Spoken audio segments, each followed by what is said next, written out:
Buenas, hoy vamos a explicar brevemente las bolillas 1 y 3 de Intro al Derecho de la Cátedra 2 de Petruti. Comenzando por el punto del programa, podemos decir que la ciencia es el proceso por el cual se busca metódicamente la verdad, siendo el acto de conocimiento una relación entre dos miembros, un sujeto conocente y el objeto a conocer. En cuanto a su clasificación y cómo este es adquirido, distinguimos el conocimiento vulgar, científico y filosófico, siendo el conocimiento vulgar aquel que se adquiere de manera desordenada, que es vago y acotado, es decir, que conocemos pero no en profundidad. No aplica ningún método, ninguna demostración o sistema de validación para alcanzar sus resultados, solamente se fundamenta en una opinión, en un sentimiento o en la repetición de lo que se ha escuchado o entendido. El conocimiento científico es el conjunto ordenado, comprobado y sistematizado de saberes obtenidos de forma metódica y sistemática a partir del estudio, la observación, la experimentación y el análisis de fenómenos u hechos, y para ello se vale de una serie de rigurosos procedimientos que dotan de validez, objetividad y universalidad a los datos y las conclusiones obtenidas. Se alcanza por medio del método científico. Y por último, el conocimiento filosófico surge de las reflexiones sobre cuestiones inmateriales y subjetivas. El conocimiento filosófico está basado en la reflexión y en la construcción de conceptos e ideas a partir del uso del raciocinio en busca del saber. Este conocimiento surgió a partir de la capacidad del ser humano de reflexionar principalmente sobre cuestiones subjetivas, inmateriales, conceptos e ideas. Sobre el conocimiento científico y sus métodos en relación con los objetos, las ciencias se clasifican en ciencias de objeto ideal, que son aquellas ciencias que estudian objetos que no existen en la realidad sino en la mente humana, como por ejemplo la matemática y la lógica; ciencias de objeto natural, que estudian los fenómenos de la naturaleza, como por ejemplo la biología, anatomía, química y física; y ciencias de objeto cultural, que estudian objetos que son existentes, como por ejemplo la economía, la historia y la ciencia del derecho. La naturaleza de los objetos determinará cuál es el método que corresponde aplicarse para poder estudiarlos. En cuanto al punto B del programa, tenemos dos autores, a Kuhn y a Popper. Ambos consideran que la ciencia es una forma de conocimiento discontinuista, en tanto que niegan que ésta se desarrolle por un simple acrecentamiento y acumulación del conocimiento. Kuhn construyó una manera diferente de mirar el progreso científico. Destacó que la comunidad científica pasa de una estructura teórica a otra en la manera de una conversión religiosa. Estas estructuras teóricas son denominadas por Kuhn paradigmas, y un paradigma se encuentra compuesto de leyes y técnicas aplicadas y debe ser entendido como un conjunto de proposiciones aceptadas por la comunidad científica y que determinan el sentido en el cual se encamina el conocimiento científico. Es el marco conceptual consensuado y compartido por los miembros de una determinada disciplina científica que incluye, entre otras cosas, teorías, instrumental técnico a utilizar, normas metodológicas y principios éticos. El paradigma es lo que legitima el trabajo de los científicos dentro de una determinada tradición en la manera de hacer ciencia. Coordina y dirige las actividades para resolver los problemas en los cuales dicha ciencia se ocupa. Según esta posición, el proceso científico se va a dar en la medida que cambian los paradigmas, y para este autor, Kuhn, las etapas del desarrollo científico se dan en 6 pasos. Primero tenemos a la presciencia. Durante esta etapa no hay dentro de la comunidad científica consenso acerca de un paradigma y dicha comunidad permanece atomizada o dividida. No hay acuerdo sobre lo fundamental para desarrollar una determinada disciplina científica, de manera que hay tantas teorías como investigadores y constantes debates y desacuerdos en el intento de cada uno de ellos de justificar su propio enfoque. La siguiente etapa es la de la ciencia normal, que está marcada por el consenso al cual se llegó acerca de lo fundamental y la adopción de un paradigma que se considera adecuado para resolver los problemas que surgen en una investigación científica. Estos problemas que pueden ser resueltos dentro del paradigma son denominados enigmas.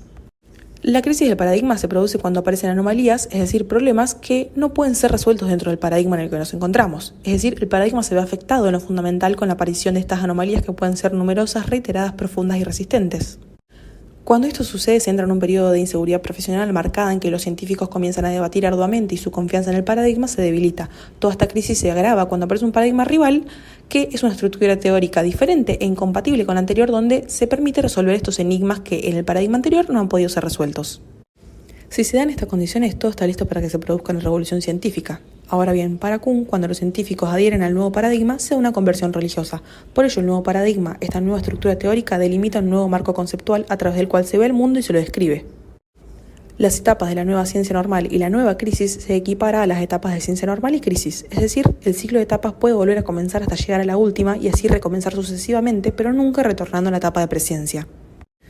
Finalmente, podemos decir que para Kuhn, la ciencia progresa a través de revoluciones científicas que se producen al cambiar de paradigma y no por un proceso acumulativo de conocimiento y de leyes o teorías como plantean los modelos tradicionales. Por último tenemos a Popper. Karl Popper formuló veras críticas a la concepción de Kuhn, sosteniendo que el científico debe tener una posición crítica que busque contrastaciones, no confirmaciones, y que una vez producida la refutación, el proceso se completa cuando se arriba a una teoría mejor. Se propuso la búsqueda de un llamado criterio de demarcación, que es el falsacionismo, que permita de la forma más objetiva posible la distinción de las proposiciones científicas de aquellas que no lo son. Este criterio no decide sobre la veracidad o falsedad de la afirmación, sino que se limita a analizar si le corresponde a la ciencia o no el estudio del enunciado. Para él, una proposición es científica si puede ser refutada. Sostiene que las teorías anteceden a los hechos, pero que éstas necesitan de la experiencia, es decir, para él refutaciones, para distinguir las teorías aptas de las que no lo son. Considera que el conocimiento científico no avanza confirmando nuevas leyes científicas, sino descartando aquellas que contradicen la experiencia. A este procedimiento lo llama falsación y consiste en criticar leyes y principios de la naturaleza para reducir el número de teorías compatibles con las observaciones experimentales de las que dispone. El criterio de demarcación entonces puede definirse como la capacidad de una proposición de ser refutada. En cuanto al último punto del programa, vemos cuando se indaga acerca de la teoría general del derecho, es decir, sobre el análisis de las normas jurídicas, su conformación y elementos, que nos encontraremos en el campo de la ciencia. La ciencia estudia el derecho en particular, o sea, el positivo de determinado pueblo y en un tiempo en particular. En cambio, cuando nos preguntamos acerca de la esencia de la normatividad, sobre los fundamentos de validez del ordenamiento jurídico en su conjunto, o sobre el contenido de justicia de las normas jurídicas, se ingresa en el campo de la filosofía del derecho. La filosofía estudia en un sentido universal lo que tiene de esencial y de permanente. Podemos agregar un tercer campo, que es la filosofía de la ciencia del derecho, y se trata del análisis de las características del conocimiento jurídico y la posibilidad de constituirse en un conocimiento de características científicas, de lo general a lo específico. El derecho como un fenómeno que se da en la sociedad es un conjunto de reglas que van dirigidas a ser aplicadas a ciertas conductas y que tiene como finalidad determinar comportamientos y prever las conductas. No solamente pensemos en la norma penal, sino que también tenemos que pensar en la infinidad de normas de derecho civil, comercial, laboral que rigen nuestra conducta. El problema es si esto puede ser o no considerado una ciencia. Tenemos que tener en cuenta que el carácter científico del derecho siempre ha sido muy cuestionado y desde hace muchos años se ha puesto en duda. Uno de los primeros pensadores que tal vez estableció un límite entre el derecho y otras disciplinas y trató de caracterizar mentalmente el derecho fue Tomasio. Entre otros de los autores que defienden que el derecho es ciencia encontramos a Kant, a Ricker y a Kelsen. Y entre los autores que consideran que el derecho no es ciencia encontramos a Kirkman y a Aftalion. Más allá de que el derecho sea o no una ciencia, el derecho sigue existiendo, las normas también y los jueces siguen dictando sentencias. Así que es una cuestión que muchas veces queda encerrada en el ámbito eminentemente académico, pero sí es importante saber que dentro de todo, y a pesar de que pongamos en crisis cuál es el objeto del derecho, las circunstancias de que estemos estudiando una carrera que está organizada por ramas, por materias y con programas interrelacionados entre sí, nos va marcando que hay una especie de conocimiento sistematizado, que es una de las características del conocimiento científico. Preguntarnos acerca de lo que es el derecho en el fondo y si puede ser materia del conocimiento científico es un poco hacer filosofía sobre la ciencia del derecho. Y la filosofía en este caso no sirve para mucho porque también en esta materia nos encontramos con temas filosóficos. ¿Cuál es el objeto de la ciencia del derecho? La palabra derecho resulta ambigua. Cuando se dice tengo derecho a algo nos referimos al derecho subjetivo. Cuando decimos el derecho argentino admite el divorcio vincular nos referimos al ordenamiento jurídico objetivo. Además, presenta vaguedad por cuanto es difícil establecer los límites de cada campo de referencia. Desde el punto de vista del conocimiento vulgar, vamos a ver que al momento de referirnos al derecho, se van a encontrar palabras como las normas, la justicia, los jueces, las sanciones, lo que se debe hacer, lo correcto, etc. Por ello, es necesario recurrir a la filosofía del derecho, pero tampoco hallaremos una respuesta unificada. Eligió un naturalismo teológico, en el cual su exponente va a ser Santo Tomás, nos va a decir que la esencia del derecho es eminentemente metafísico. Son los principios del derecho divino y natural dados por Dios. El positivismo jurídico kelseniano nos va a decir que el derecho está constituido pura y exclusivamente por las normas positivas creadas por el hombre. Luego vamos a encontrar el realismo jurídico, que nos va a decir que el derecho se encuentra en las decisiones judiciales, en la aplicación a las normas a los casos concretos. Después vamos a tener la filosofía analítica, o la escuela analítica de la jurisprudencia, en la cual su representante va a ser Austin, Hart, en la cual atribuyen especial interés al lenguaje utilizado para reconocer el concepto del derecho. Luego vamos a encontrar la postura de Cosio, que nos va a decir que el derecho es la conducta humana en interferencia intersubjetiva. Y el realismo jurídico, el cual nos va a decir que el derecho está compuesto por el conjunto de relaciones entre el hecho, valor y las normas. Vamos a hablar sobre los problemas recurrentes de la ciencia jurídica según Herbert Hart. Hart propuso analizar el derecho desde una teoría general contextual y descriptiva. En su obra más importante, El concepto del derecho, formula 3 preguntas y planteos que resultan recurrentes al abordar la problemática del derecho. Primero, ¿en qué se diferencia el derecho y las órdenes respaldadas por amenaza y qué relación existe entre ambas? Segundo, ¿en qué se diferencia la obligación jurídica de la obligación moral y qué relación tiene con ella? Y tercero, ¿qué son las reglas y en qué medida el derecho es una cuestión de reglas?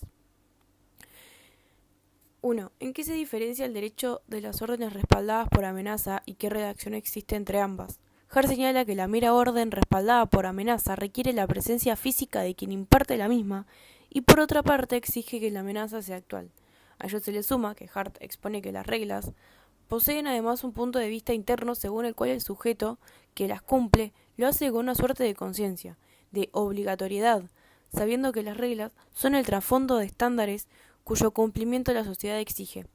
Verse obligado y tener la obligación es lo que marca la diferencia entre el derecho y la mera orden respaldada por una amenaza. Segundo, ¿en qué se diferencia la obligación jurídica de la obligación moral y qué relación tiene con ella? Hart propone establecer una conexión entre el derecho y la moral, pero también las diferencia conceptualmente por cuando actúan en diferentes planos. Las normas morales poseen mayor importancia que las jurídicas en el campo de las relaciones sociales. Son inmunes al cambio deliberado. Las normas jurídicas suelen ser modificadas con mayor frecuencia. En el ámbito de la moral es posible liberarse si se ha actuado sin voluntad, cosa que no ocurre en el derecho. 3. ¿Qué son las reglas y en qué medida el derecho es una cuestión de reglas? Hart ubica el derecho dentro de las reglas sociales, las cuales a su vez se diferencian de los hábitos por la circunstancia de que toda desviación de una regla social implica críticas y consecuencias. ¿Qué tipo de reglas sociales se integran en el derecho? Hart establece que en una sociedad primitiva existen reglas sobre lo que se debe y lo que no debe hacerse. Estas son reglas primarias. A medida que la sociedad se complejiza, las mismas resultan insuficientes, surgiendo las reglas secundarias, estas últimas que se dotan de precisión a las primeras.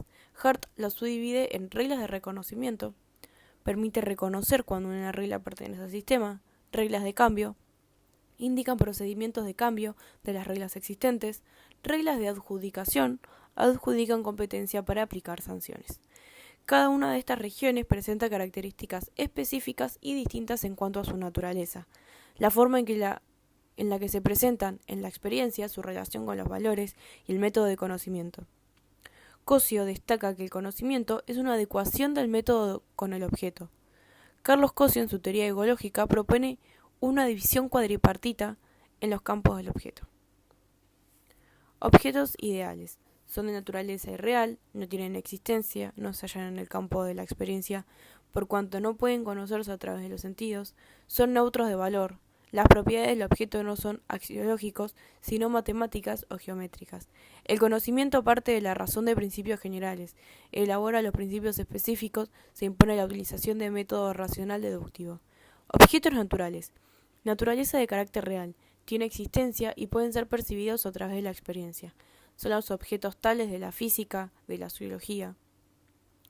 Poseen neutralidad axiológica, son neutros de valor porque sus propiedades no son axiológicas. El método es el empírico inductivo, va de lo concreto a lo abstracto.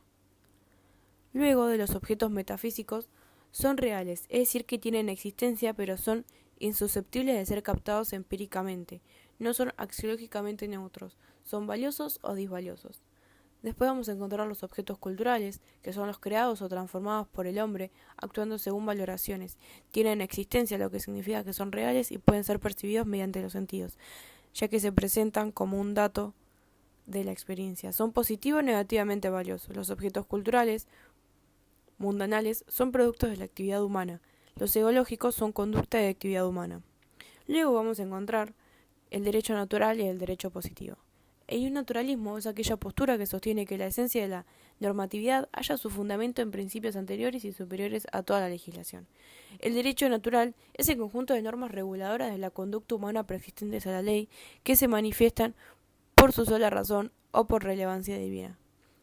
El derecho positivo representa un sistema de normas jurídicas que informa y regula efectivamente la vida de una comunidad en un momento histórico, en su sistema de normas que se haya adaptado en una maquinaria específica de creación y aplicación, y que de hecho es obedecido y aplicado.